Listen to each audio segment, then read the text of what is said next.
Selamat pagi, Heart Listener. Senang sekali kesempatan kali ini kembali kami bisa menemani Anda semua. Dan kali ini 1 jam bersama William. Saya bersama dengan Pak William Wiguna saat ini. Selamat pagi Pak William. Ya, selamat pagi Pak. Tadi kurang terdengar. Ya. Selamat pagi Bu Ria dan juga Heart Listener semuanya. Iya, selamat pagi. Apa kabar nih Pak William? Wah, luar biasa. Cerah banget ya hari ini. Iya, sampai kita mengernyitkan dahi begitu kalau kita melihat keluar gitu ya, saking cerahnya Pak William. Silau ya. Ya Pak William, hari ini kita akan membagikan topik apa ini Pak? Topik hari ini memang ini adalah bahan yang cukup membuat saya kemarin cukup berkenyit juga. Ya berkenyit gini, topiknya adalah awasilah hati, telinga dan mata. Nah ini topik ini sebenarnya ada berurutan. Ini suatu seri yang baru yang kami buat dari buku Lifetime 2, di mana kita akan melihat bahwa di mana sih urutannya, dari mata turun ke hati atau dari hati turun ke mata, atau naik ke mata. Naik ke mata. Iya. Jadi seperti apa ini Pak? Oke, hari ini saya akan menjelaskan bahwa kadang-kadang kita melihat dalam suatu pelatihan ya, ini kenapa orang tidak bisa ingat. Ya, karena konsep kita adalah jangan sampai kita investasi waktu dan uang sementara kita tidak bisa mengingat.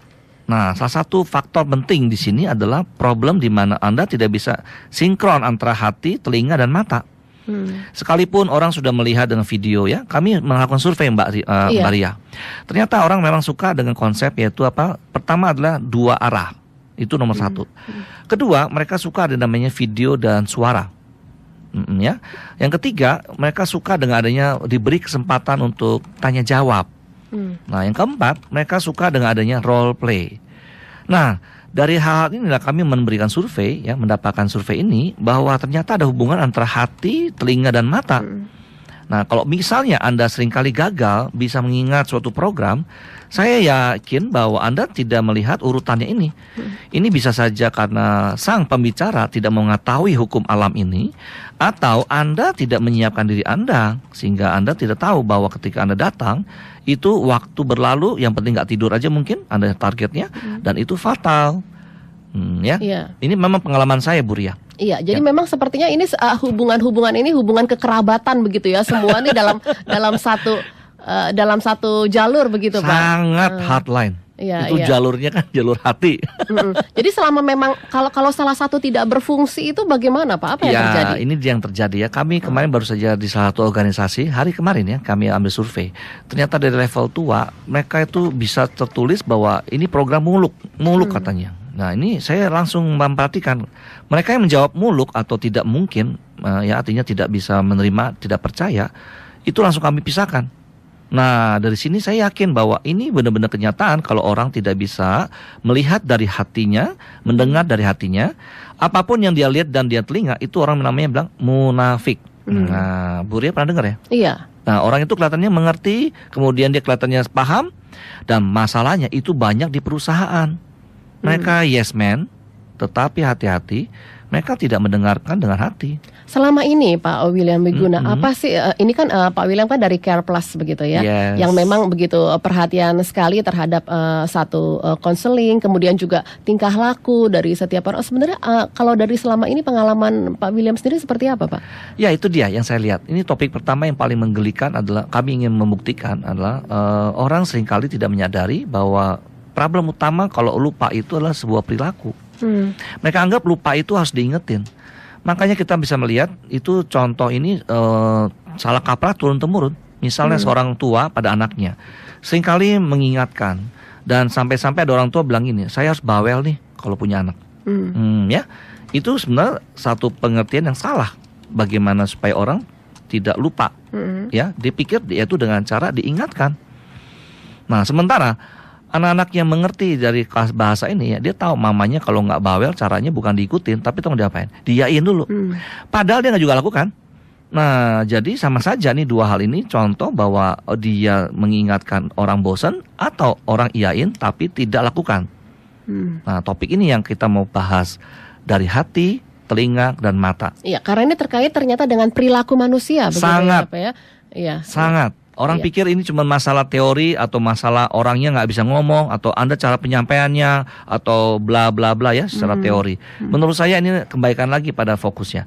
Ini diagnosa di awal adalah soal perilaku. Perilaku. Baik, nanti kita akan bahas lagi Pak William, Yes. dan tentunya pendengar silakan Anda bisa menyampaikan pendapat dan juga tanggapan Anda atau pertanyaan Anda kepada Pak William silakan melalui 5919244 atau juga bergabung melalui PIN BB Heartline. Anda bisa menyampaikan tanggapan Anda di PIN BB Heartline dengan nomor 54DD9215. Saat ini saya masih bersama dengan Pak William Wiguna dan tentunya silakan Anda bisa bergabung melalui 0215919244 ataupun juga melalui PIN BB Heartline di 54DD9215. Nah, Pak William, Yes. iya, saya masih ingat sekali dengan apa yang mungkin di waktu itu digembar-gemborkan, dicanangkan oleh Pak Jokowi seputar mental, begitu ya. Mental, Ini kan terkait dengan mental positif. Sangat. Nah, sebetulnya bagaimana? Ada tidak hubungannya dengan perilaku kita, begitu? Bahwa memang perilaku kita ini harus dirubah begitu semuanya, khususnya bangsa Indonesia. Ya, saya mungkin lebih enak mendengarkan,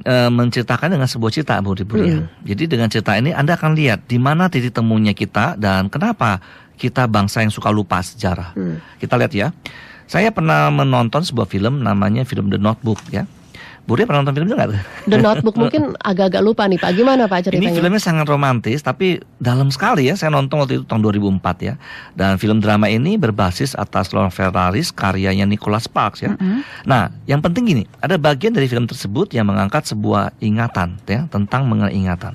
Film ini diawali dengan adegan seorang pria tua yang sedang membacakan sebuah buku catatan ya, makanya namanya notebook ya. Kemudian catatan harian ini tentang masa mudanya ya kepada seorang wanita tua yang di sebelahnya. Nah, jadi kayak ceritanya mengalir nih, jadi kayak flashback ya.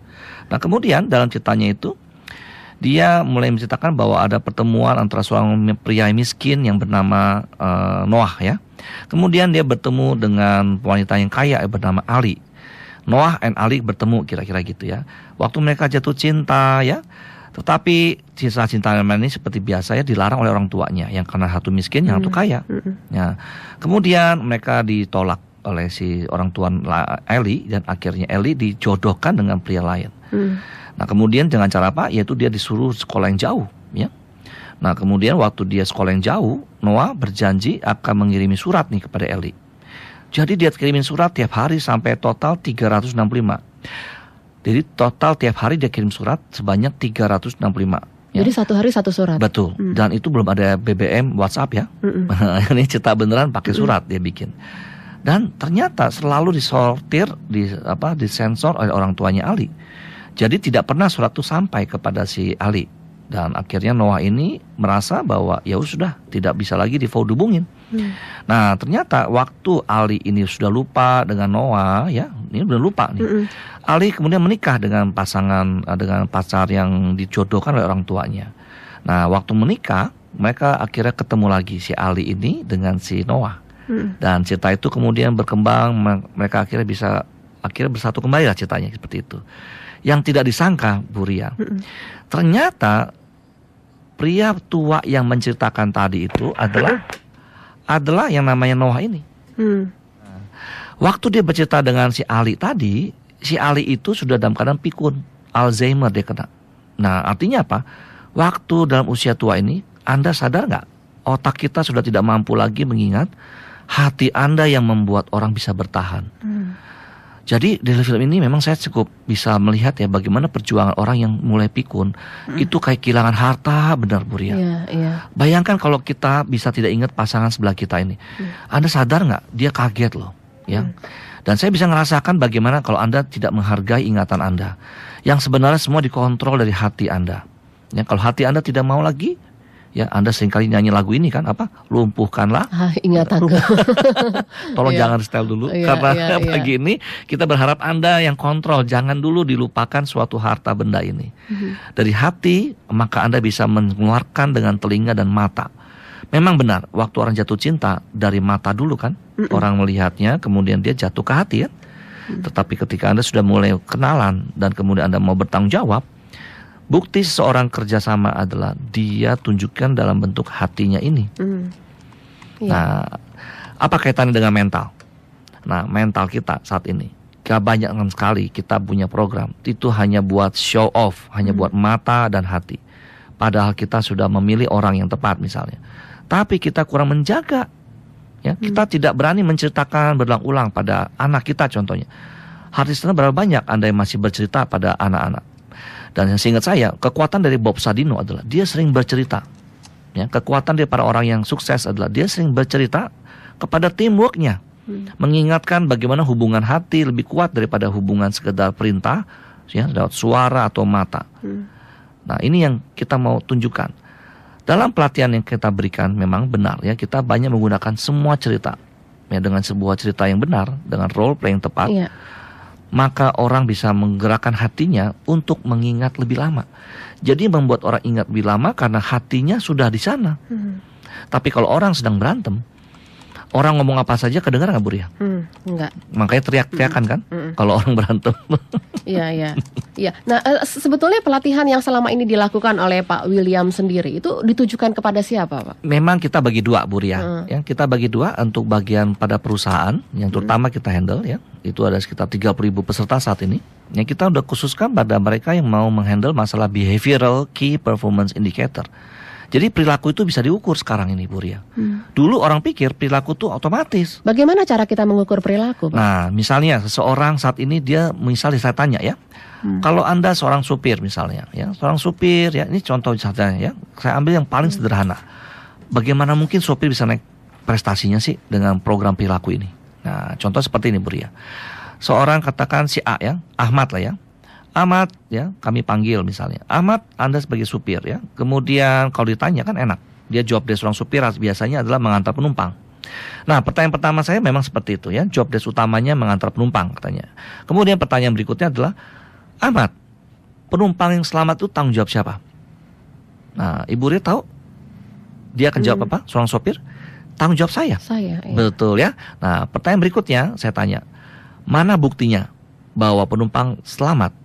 Nah, dari sekian banyak role play ya, di sekian banyak tempat ya, tidak ada yang bisa menjawab karena dia bingung. Dia unjukin SIM, nggak ada hubungannya dengan keselamatan.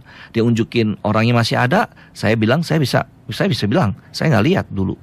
Ya, kalau dari kendaraannya, Pak, kendaraan dalam posisi yang prima, dalam posisi yang bagus. Kendaraan masih bagus pun orang bisa juga celaka. Kalau bawa mobil ugal-ugalan. Jadi dengan segala macam dia tunjukin dia nggak bisa, nah saya unjukin ya. Nah, mau saya bantu, biasanya dia akan bilang oke, saya mau dibantu. Saya akan berikan dia sebuah buku paspor. Nah, di sini saya akan minta dengan beliau ya, saya tanya, Anda mau nggak tunggu 1 detik untuk memberikan kesempatan pada orang yang selamat, 1 orang saja, dia memberi paraf di buku Anda. Ini perilaku yang harus dilatih dari dia dulu. Nah, biasanya dia akan mengatakan mau karena cuma 1 detik. Nah, ini yang seringkali orang mau pikir susah-susah, padahal sebenarnya cuma 1 detik yang saya minta. Waktu dia meminta paraf ya 1 detik, itu ada contohnya di situ ya. Nah, jadi dia udah mulai inget nih, saya akan mencoba bukti orang selamat, ada bukti parafnya. Nomor 1 itu. Nomor 2 saya tanya lagi, kalau Anda ngomong maunya orang happy nggak? Hampir semua supir berharap kalau dia ngomong orang happy. Iya, karena walaupun dia nyetir dia mungkin bosen, dia ajak ngomong ya. Nah, kemudian saya tanya, orang yang happy mau nggak waktu turun juga kasih paraf lagi 1 detik buat Anda? Logikanya ya pasti mau, karena orang yang happy kok dia senang. Ya, apalagi cuma waktu 1 detik.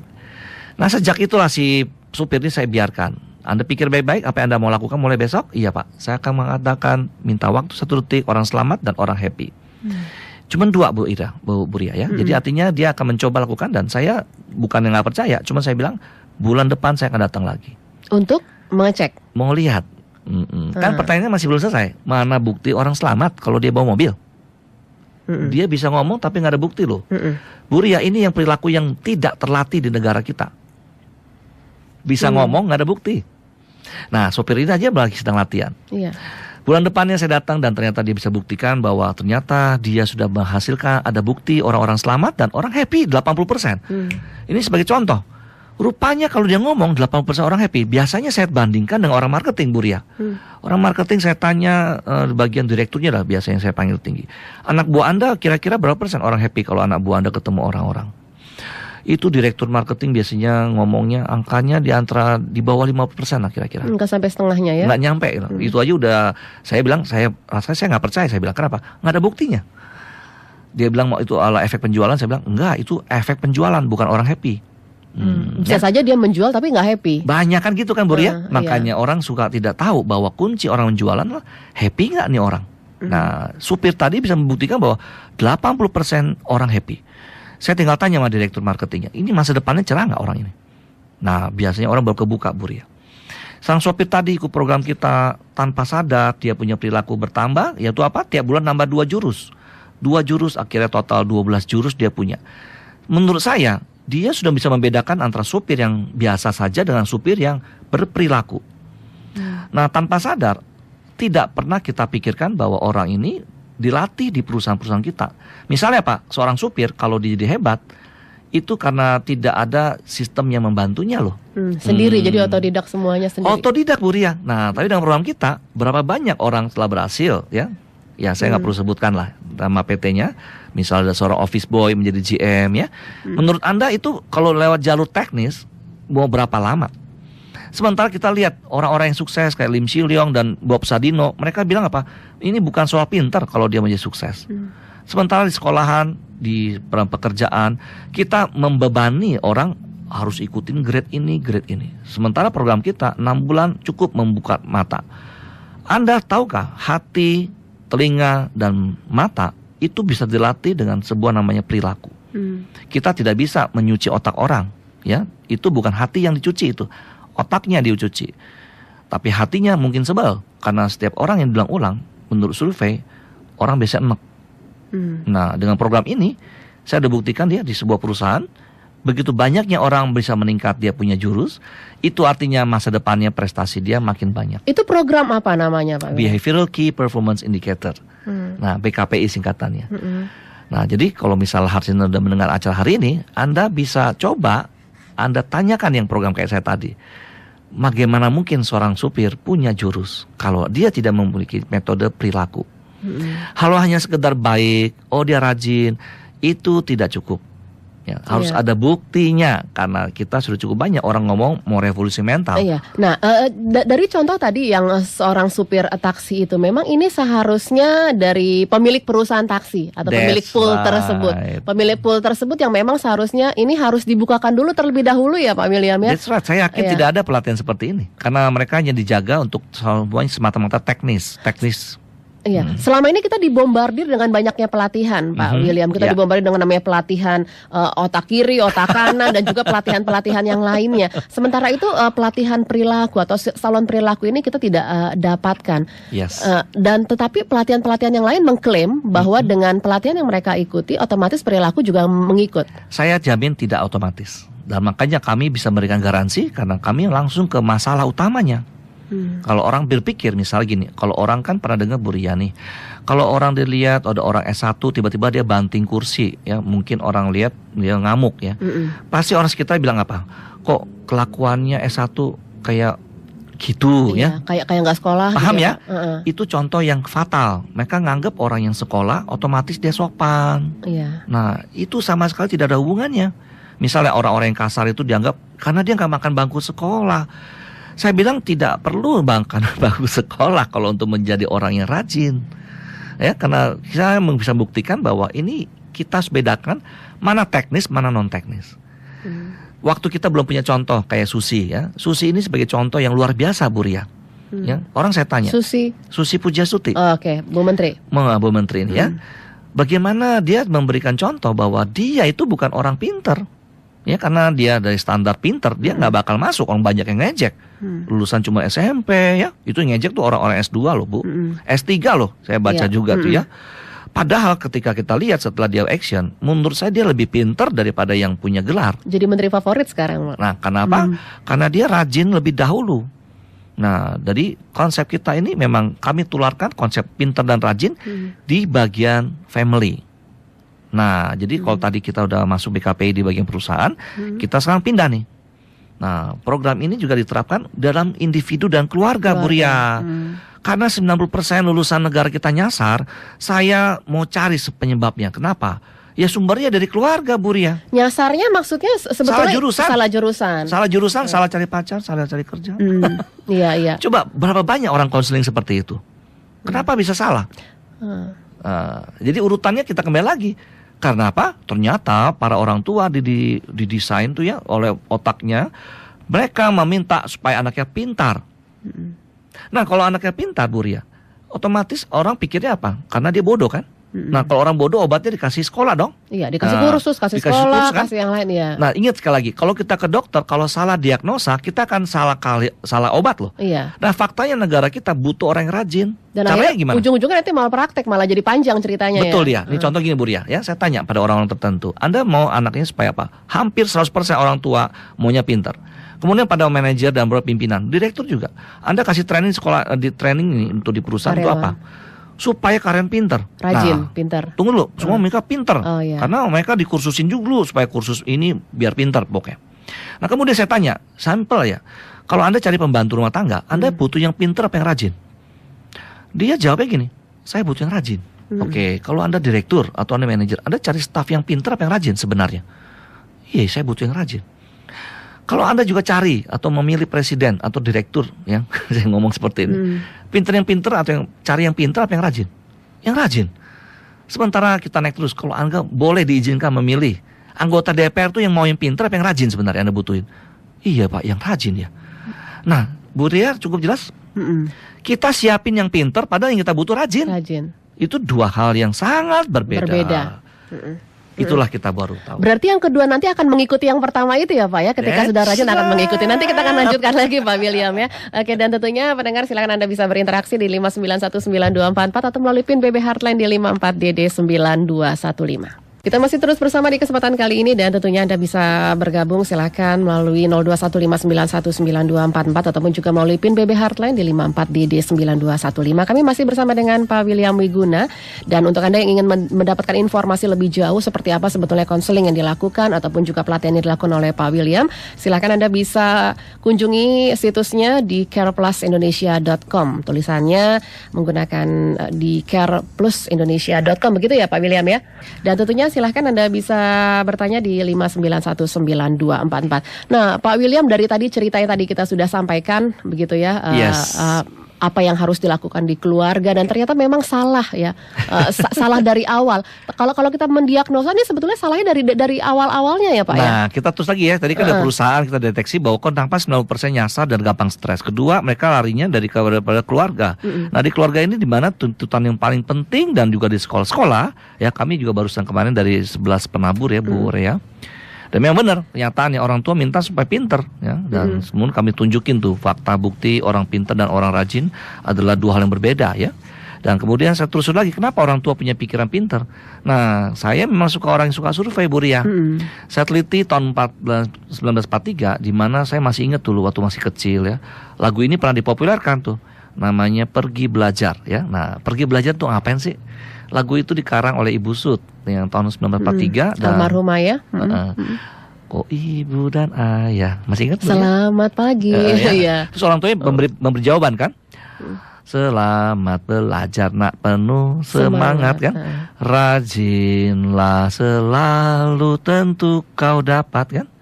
Hormati gurumu dan sayangi teman, itulah namanya kau murid budiman. Saya bisa nangis kalau dengar lagu ini. Jadi hormati guru dulu, sayangi teman. Tapi pesan utamanya rajin.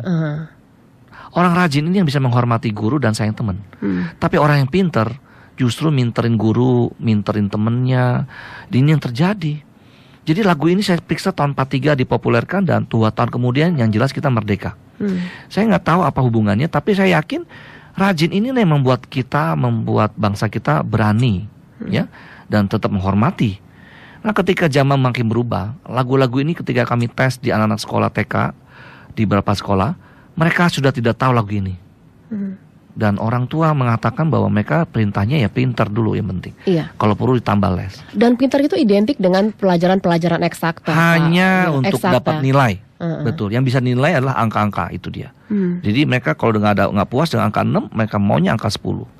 Kita menciptakan orang yang serba bisa, pintarnya untuk semua nilai, tapi belum tentu bisa kerja sama. Nah, ini yang kami telusuri lagi, bahwa pahlawan bangsa kita kayak mulai dari Ibu Kartini, dia ternyata konsentrasi pada peningkatan nilai budi pekerti, bukan masalah otak. Nah, Rupanya ide ini diambil oleh Singapura dan Malaysia. Ya. Jadi berlanjut lagi nih Bu Ria.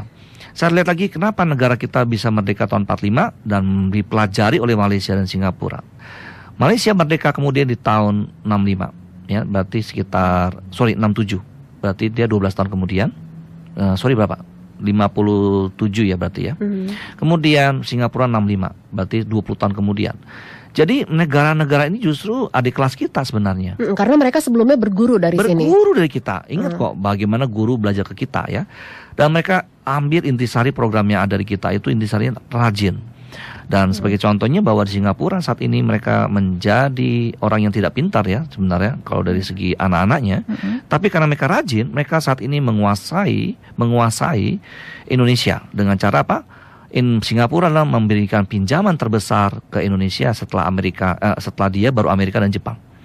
Jadi dulu tuh Amerika dan Jepang yang nomor besar ya, meminjamkan uang terbesar. Sekarang ini Singapura. Akhirnya mereka menjadi unggul yang tadinya tidak ada apa-apanya. Kebayang nggak Bu Ria?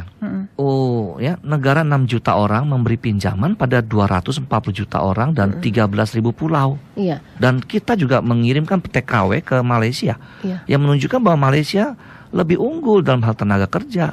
Ya, baik. Kita akan terima telepon dulu ya, Pak William. Kita akan putus sebentar. Oke, halo, selamat pagi. Selamat pagi. Pagi, iya Pak Ferry ya? Iya. Iya, Pak Ferry, selamat pagi. Silakan Pagi, Pak Ferry. Topiknya luar biasa ini. Begini, singkat aja ya. Ya. Saya dulunya mencoba dengan dipengaruhi oleh pikiran saya. Artinya itu sudah termasuk dengan mungkin kepintaran dan sebagainya ya. Tapi apa yang saya lakukan, saya lebih banyak kecewa dengan pikiran. Ya, saya dulu lakukan ini, lakukan itu, buktikan ini, buktikan itu, tetap saya kecewa. Ya, sampai akhirnya saya mendapat suatu hikmah atau apa gitu dari kekecewaan itu. Saya berpikir, wah benar, ternyata ini topik ini sesuai dengan apa yang saya alami, bahwa saya harus melihat dan mendengar dan melihat dengan hati. Nah dari sini saya baru mengerti tujuan hidup ini, bahwa walaupun apapun sekalipun saya harus menderita, tapi kalau hati saya ini bersyukur karena Tuhan jauh lebih baik dari saya, dan saya harus menunjukkan kemuliaan Tuhan dalam kehidupan saya. Ya. Baik. Jadi saya dengan hati ini saya mau berkorban dan terus giat, walaupun apapun dianggap tidak baik, saya harus terus berbuat baik. Walaupun dianggap saya ini tidak ada apa-apanya, saya harus terus bekerja sampai mereka melihat bahwa saya sukses dan saya bisa mengenal siapa mereka. Bisa membuktikan begitu ya, Iya. Pak Ferry. Baik Pak Ferry, terima kasih Pak Ferry. Iya. Ya, Menanggapi dulu ini Pak. Iya, memang topik kita luas. Tapi saya senang dengan Bu Ria karena kita topik yang luas ini kita coba paketkan dalam urutan yang simple. Karena memang benar ya, ini kita terjebak memberikan pintaran tuh dengan cara lihat dan telinga dengan di otak. Padahal hatinya nggak disentuh. Nah, mereka ini yang Pak Ferry ngomong tuh banyak sekali orang udah membuang waktu Bu Ria ya. Setelah tahu mereka salah jurusan, berapa banyak teman kita yang doktor kemudian tidak bekerja di bidangnya. Itu buang waktunya mahal kali loh Bu Ria. Tidak hanya waktu tapi uang yang besar juga ya Pak ya. Menurut saya waktu yang lebih mahal daripada uang. Oke. Karena dia nggak bisa balik, ya kan?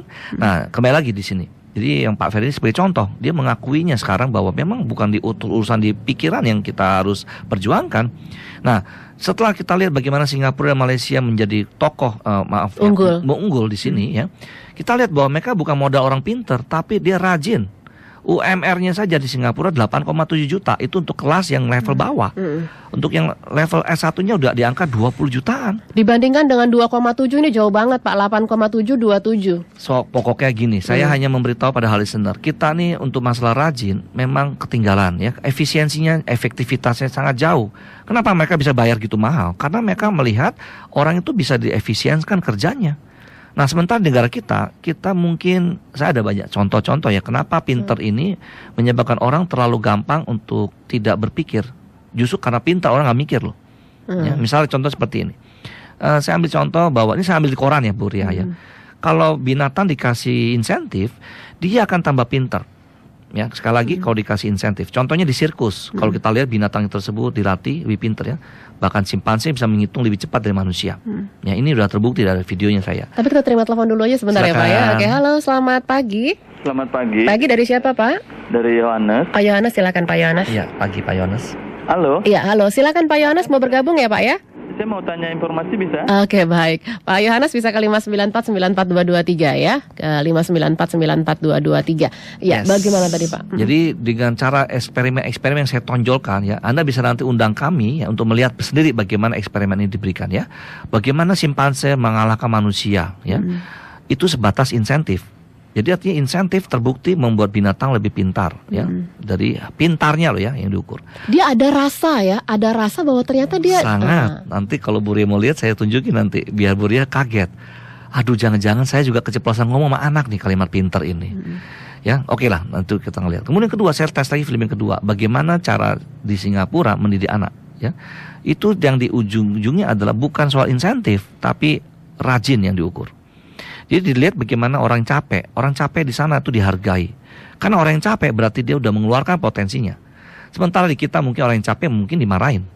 Nah, ini perbedaannya yang saya tidak bisa jelaskan di radio. Jadi dengan konsep seperti ini saya tanya sama mereka. Kalau manusia dikasih insentif harusnya tambah pintar apa tambah rajin? Karena binatang kan udah terbukti tambah pintar ya. Nah, menurut Bu Ria tambah pintar apa tambah rajin kalau manusia dikasih insentif? Iya, tambah rajin dong, harus tambah pintar. Logikanya kan? Nah, faktanya setelah saya sering film, orang baru tahu. Maka di radio ini saya yang memberitahu pada Anda. Jadi dengan eksperimen, dengan survei, Anda lihat ternyata insentif tidak membuat orang tambah rajin, tapi tambah pintar. Jadi orang yang punya otak, binatang yang punya otak, rangsangannya adalah insentif supaya dia bekerja. Tapi kalau mengerjakan hati tidak perlu dirangsang. Dia hanya perlu diajar bagaimana dia diberi kesempatan untuk belajar. Nah, jadi ngajak orang hati juga perlu di-maintenance juga ya Pak ya. Makanya program kita namanya Salon Perilaku. Ujung-ujungnya adalah Anda seringkali tidak merawat perilaku Anda, langsung connect-nya ke hati loh. Anda kalau berpikir logika, Anda tidak akan bisa ngomong soal hati kan. Nah, jadi dari contohnya gini deh, saya mungkin buka aja datanya ya, gini dia. Menurut penelitian ya, saya ambil dari data Koran Merdeka ini ya. Menurut PPATK, anggota DPR kita yang telah menerima income sekitar 1 miliar, ini saya tinggal baca doang ya. Pada periode 2009-2014 terbukti lebih pintar, sehingga mereka terindikasi korupsi 43%. Lebih pintar malah Bertambah. lebih banyak korupsinya. Iya, lebih licik. Ini yang data yang saya ngomong. Kemudian kedua, mereka malas, bukan rajin. Yang datang hanya 35%. Iya. Jadi apa mau dikata sekarang? Di datanya yang saya baca adalah saya nggak layak membacakan data perusahaan. Tapi justru malah terbalik ya Pak ya. Justru kan harusnya kan justru ketika dia Makanya, semakin pintar, semakin rajin. Salah diagnosa, salah obat. Berarti harus dari atasnya Pak. Salah juga. Karena demikian ini udah menjadi sebuah budaya. Nah, tapi yang jelas di radio ini saya ingin jelaskan pada Anda semua. Diagnosa dulu problemnya kita apa. Sementara Anda salah memberi obat, itu kan fatal. Kita butuh yang rajin apa butuh orang pintar? Tapi kalau diagnosa salah, obatnya juga salah pasti Itu yang Pak. terjadi selama ini. Kita kasih training yang salah, akibatnya tidak pernah kita dapatkan. Sekali lagi, yang kita butuhkan adalah karyawan yang rajin. Simple. Kita butuh bangsa yang rajin. Anak yang rajin. Betul. Tapi kalau Anda bilang yang pintar, nanti jangan-jangan ada simpanse yang menggantikan posisi anak kita. Banyak orang-orang nih tidak lagi menyukai anak-anaknya. Kenapa? Dia memilih anak binatang. Karena dia ngurus manusia susah. Lebih sayang sama binatang ya. Pernah dengar cerita itu Bu Ria? Mark Twain pernah ngomong, the more I think about human, the more I love my pet. Semakin saya pikirin manusia, semakin tambah sayang saya sama binatang. Jadi kalau Anda masih berpikir bahwa hanya sekedar memberi pintar, Anda salah. Manusia standar tertingginya bukan pintar, tapi rajin. Nah, rajin ini adanya di hati. Kalau orang hanya mempertanggungjawabkan hanya pikiran, binatang juga lebih baik karena dia merespon lebih murah dengan seekor simpanse dengan sebuah insentif kacang. Dia bisa mengalahkan manusia dalam hitungan matematika, menghafal dan juga menganalisa. Itu tesnya ada. Iya. Waktu juga nih Pak, sayang sekali mungkin ya? mungkin mungkin minggu depan kita masih akan melanjutkan lagi ya Pak ya. Baik. Terus terang saya tertarik untuk bagaimana cara untuk Pak William itu mendiagnosa setiap orang yang datang. Wow. Baik itu mungkin dalam bentuk baik itu mewakili perusahaan atau mewakili rumah, mewakili keluarga. Seperti apa sih diagnosa yang dilakukan Sebenarnya oleh gampang sekali. Pak William? Ya mungkin minggu depan kita akan explore ini ya Pak Baik, ya. baik. Bagaimana bisa mendiagnosa, tapi bagaimana Pak caranya untuk bisa menghubungi ke Care Plus Indonesia ini Pak? Baik, Anda tinggal coba aja buka careplusindonesia.com atau Anda searching William Wiguna atau Anda bisa catat di 0818 839 469. Ya. Ya, 0818-839-469 atau kalau Anda saat ini di depan komputer Anda bisa klik Google, Anda bisa searching begitu ya, William Wiguna, nanti akan ketemu di situ banyak sekali Care Plus Indonesia. Anda bisa lihat websitenya didominasi dengan warna putih dan kuning. Nanti mungkin lain kali saya juga akan tanya nih kenapa dominasinya putih sama kuning. Mungkin ada pengaruhnya juga ya Pak ya. Ada. Ya, baik, mungkin lain kali kita akan bahas ini dan tentunya terima kasih Pak William sudah hadir di studio Radio Heartline. Ya, dan tentunya pendengar terima kasih juga untuk Anda yang sudah berpartisipasi dan nantikan minggu depan di jam dan waktu yang sama.